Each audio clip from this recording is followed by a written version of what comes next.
Hello class 8 students, हम लोग का सिविक्स का चैप्टर चल रहा था नागरिक शास्त्र का चैप्टर 1। उसमें आज हम पढ़ेंगे संविधान की भूमिका और भारतीय संविधान की विशेषताएं। दो टॉपिक पढ़ेंगे। स्टार्ट करते हैं। कानून को विधायक द्वारा पारित किया जाता है। एक कानून तब तक अर्थहीन है तब तक इसके प्रयोग में ना लाया जाए। विधायक की मतलब क्या होता है? जो हम लोग निर्वाचित करते हैं, हम लोग चुनाव होते हैं, उसमें हम विधायक लोगों को सिलेक्ट करते हैं। उनके जो काम होता है वो किसके अंदर आता है? विधायक के अंतर्गत। और जो लोग पारित, उसके द्वारा क्या होता है? कोई कानून बनता है तो इनके सबके द्वारा ही वो उसको पारित किया जाता है, मतलब उसको अप्रूव किया जाता है कि हाँ इसको हम बना सकते हैं।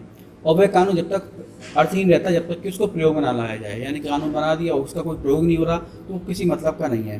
कानून को लागू करने की जिम्मेदारी कार्यपालिका की होती है। जो कानून बन जाता है, नियम बन जाता है, ठीक है, उसकी जिम्मेदारी किसकी? कार्यपालिका होती है। और कभी कभी विधायक के द्वारा कानून बनाने, कार्यपालिका द्वारा लागू करने के बाद लोग उसका विरोध करते हैं। लोकतांत्रिक देश में कानून और अन्य नियमों पर शंका होने पर लोग न्यायालय में अपील कर सकते हैं। यानी कि ये लोकतांत्रिक देश है, लोकतांत्रिक जनता की यहाँ पर ज़्यादा सुनी जाती है। तो अगर मान लो विधायक लोगों ने किसी कानून को पारित कर दिया, कार्यपालिका उसे लागू कर रही है, लेकिन वो जनता के हित में नहीं है, तो उसको कानून को क्या करेगी? जनता उसका विरोध करेगी और वो क्या करती है? उसको न्यायालय में ले जाएगी कि ये कानून, जो कानून बनाया है सरकार ने, वो कानून सही नहीं है, हम लोग के हित का नहीं है। देश में, विशेष रूप से भारत जैसे देश में जहाँ विभिन्न वर्गों के लोग रहते हैं, वहाँ संविधान लोगों में विश्वास की भावना उत्पन्न करता है। ठीक है, हम लोग जहाँ पे रह रहे हैं वहाँ पे संविधान ही सब कुछ है। अगर किसी को थोड़ी सी प्रॉब्लम होती है किसी भी तरह की, तो वो क्या कर सकता है? कानून को वो कोर्ट में जा सकता है, न्यायालय में जा सकता है, न्याय ले सकता है।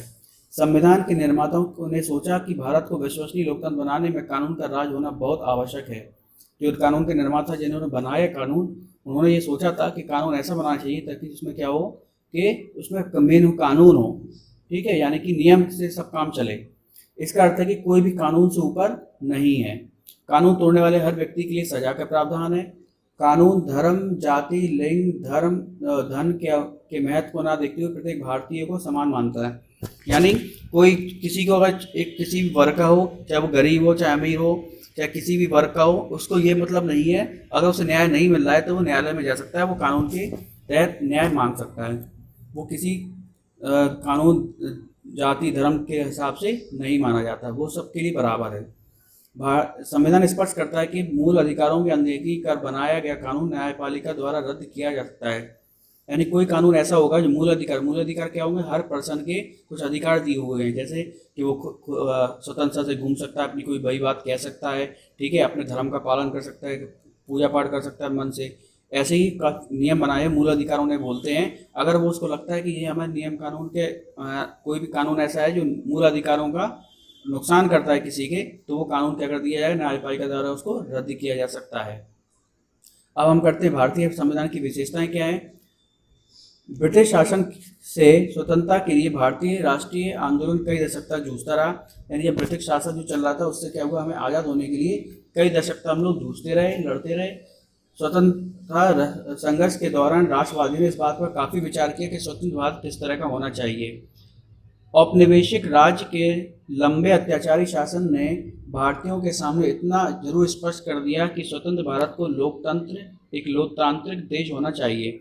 यानी कि जो हम लोग स्वतंत्रता के लिए लड़ रहे थे तो उस टाइम पे जो हमारे बुद्धिजीवी थे, जो लोग उसमें प्रयास कर रहे थे देश को आज़ाद कराने, उन्होंने सोचा कि जिस हिसाब से देख के लग रहा है कि हमारा जो राष्ट्र होना चाहिए, नया जो राष्ट्र बनेगा आज़ाद होने के बाद, उसमें लोगों का, यानी कि लोकतांत्रिक राज होना चाहिए और उसमें प्रत्येक व्यक्ति को समान माना जाना चाहिए। सभी को सरकार की हिस्सेदारी में अधिकार होगा। भारतीय संविधान की विशेषताएं निम्नलिखित हैं। इसके अलावा क्या हुआ? जो नियम बनाया गया कि लोकतांत्रिक होना चाहिए देश, और इसमें प्रत्येक नागरिक के लिए समान अधिकार होना चाहिए, चाहे वो किसी भी उसका हो, ठीक है। इसके हिसाब से कुछ उन्होंने क्या रखे? विशेषताएं थी। ये विशेषता हम एक साथ पढ़ेंगे सारी, ठीक है, और इसके बाद हम ये चैप्टर हमारा कंप्लीट हो जाएगा। आज के लिए आपको इतना ही पढ़ना है, इसमें कोई प्रॉब्लम तो पूछ सकते हैं। Thank you.